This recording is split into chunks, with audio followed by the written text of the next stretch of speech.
But my biggest problem with the Bears is that they should be better offensively than they are. They have a lot more talent offensively than I think we give them credit for.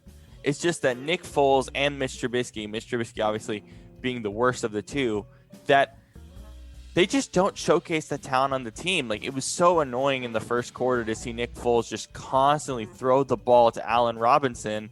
And then pretty much throughout the whole game, it was just Allen Robinson and then Darnell Mooney, who's been a pretty good player for them over the last few weeks.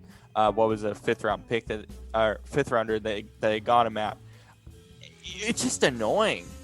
Like, spread the ball around a little bit more, get to Jimmy Graham a little bit more. Don't just use him in the red zone.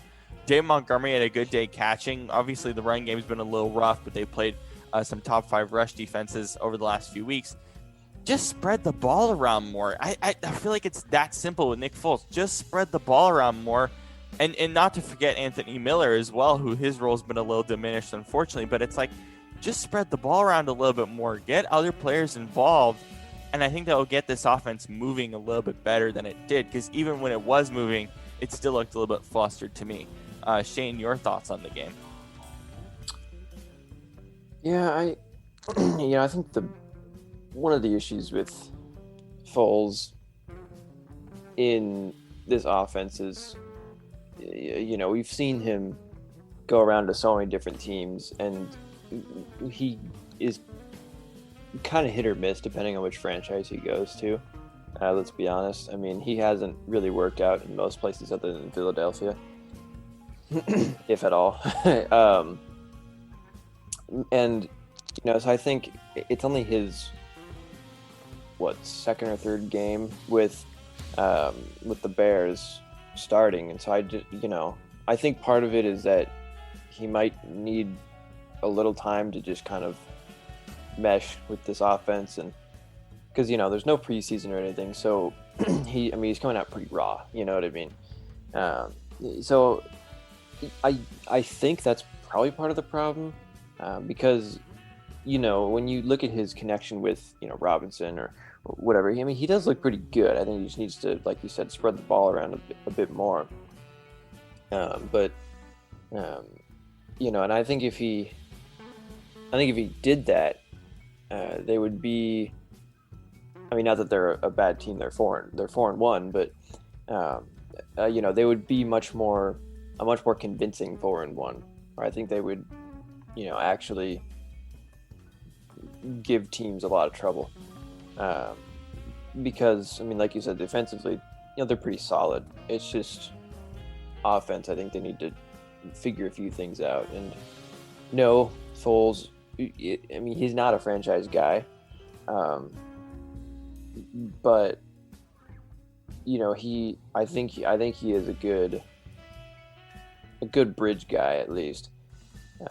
So, I don't know if they'll look to draft somebody, or probably not at this point since they're doing pretty well. But anyways, that's the biggest problem, is that Foles is the bridge guy, and this team needs an actual franchise quarterback. Because if this team has an actual franchise quarterback, they're a Super Bowl contender. That's just the reality with their defense, probably.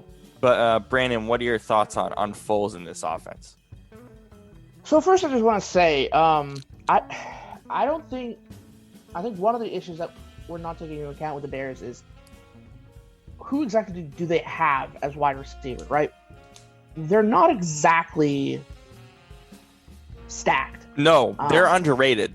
No, they're underrated. They are stacked. They are really. stacked. No, they are. Like, I wouldn't say they're stacked. I disagree with you, Robert. Like, I disagree with you in your hatred for Nick Foles, because I actually think Nick Foles is better than people give him credit for.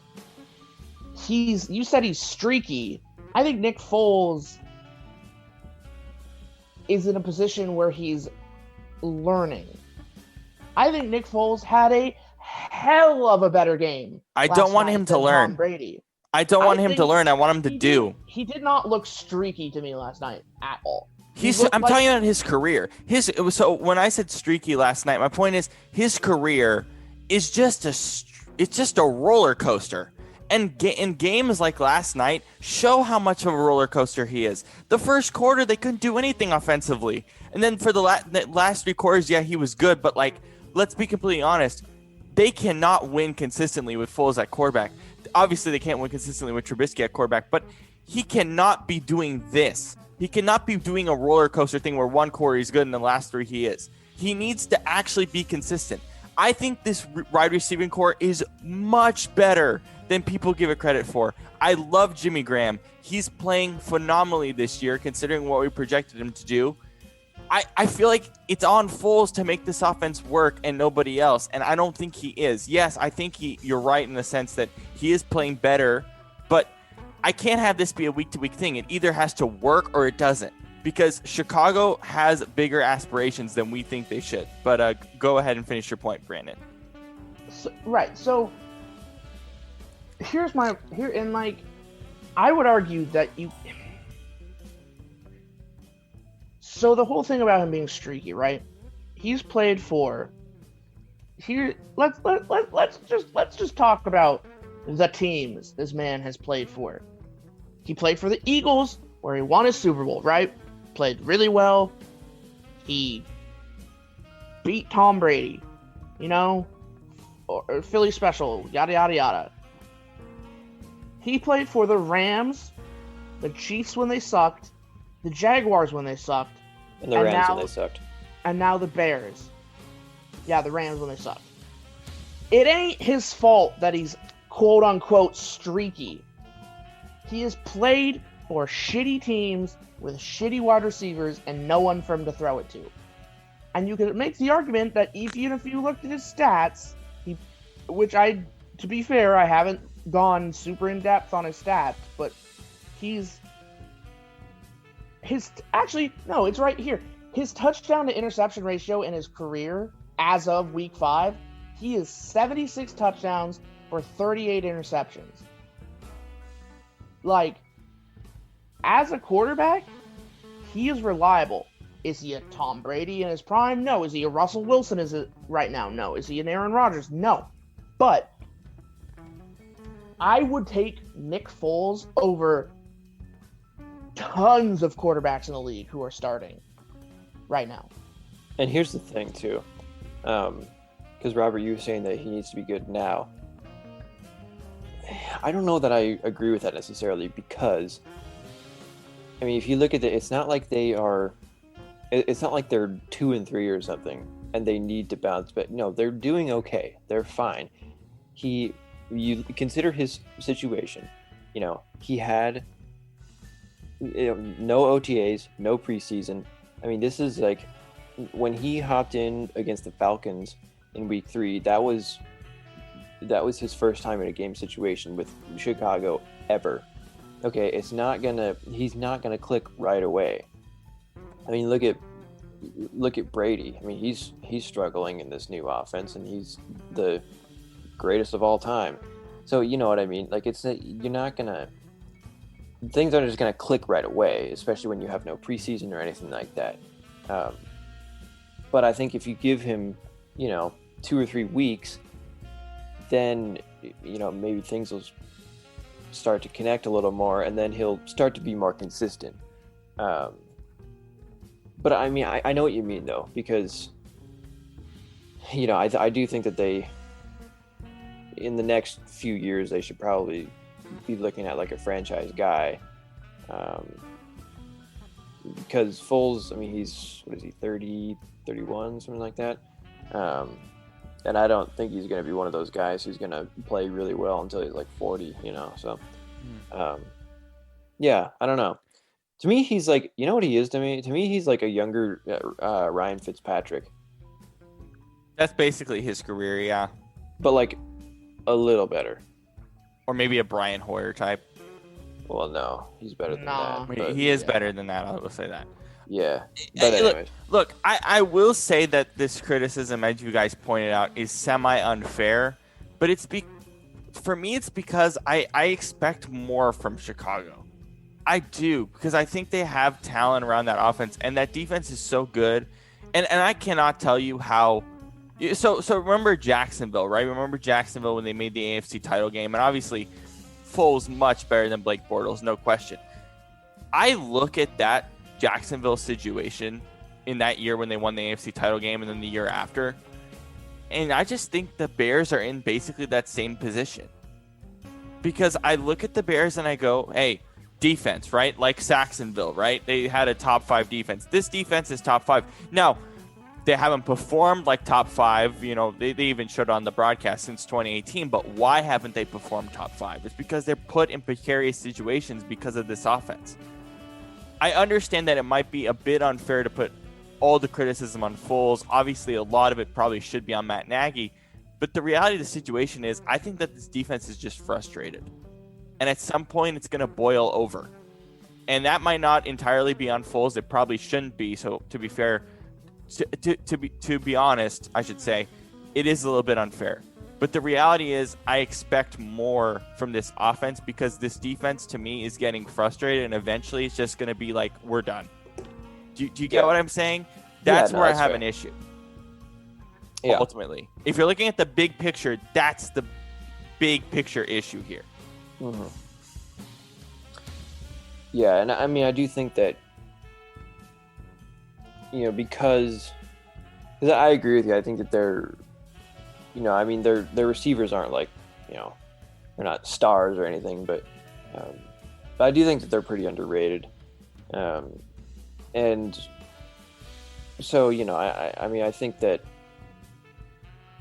you know, if they have, because I mean, you look at their quarterback situation. I mean, if they were able to make the playoffs with Trubisky under center, I mean, like, dude, come on, they're gonna, you know, they're gonna, you know, with Foles, it's like, okay, you know, they're 4-1 now. It's like, okay, they're probably gonna remain,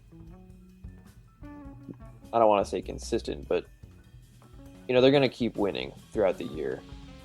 And then come playoff time, it'll be interesting to see if we get some of that Foles playoff magic or whatever. But yeah, anyways. Here's the biggest thing to close out the Bears part of this game. What are the Bears defensive ranks right now? Are they in the top 10 defensive ranks or no?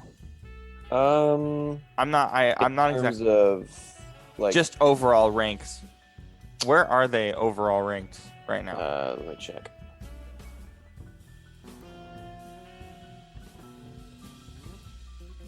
Because I think that's really important. I mean, I imagine they're pretty high, but I don't know. Okay, let's see. So total points. They are. Oops. Bears D, position rank 9, basically. Okay. 2, 3. So they are technically top 10, pretty much. They're 16th in points. That's confusing to me that they could be top 10 when every game they've won has been. Well, every single game this year has been within a touchdown. Yeah, so maybe they're not exactly top 10, maybe they're 15. They beat the Lions by 4, they beat the Giants by 4, they beat the Bears by 4. They lost to the Colts by 8, and then they beat the Buccaneers by 1. So here's my point.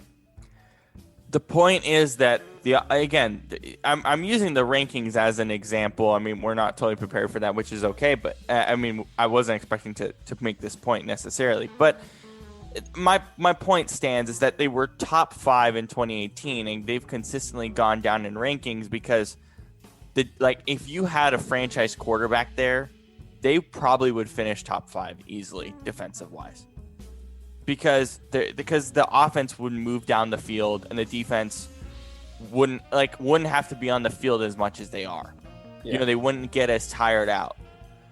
And that's part of the problem is the defense has progressively gotten worse, not because of the actual talent on the defense, even though they have lost some pieces due to opt-outs and things of that nature. It's still it's still a very good defense regardless of that. It's still a top 5 defense regardless of that. But the reality is they're just on the field too much. Like Khalil Mack was productive, and he's been productive this year, but he can be even more productive if that offense can be more consistent or at least move the ball more often. And that's where the need for a franchise quarterback is. The Bears are a perfect example of it right now.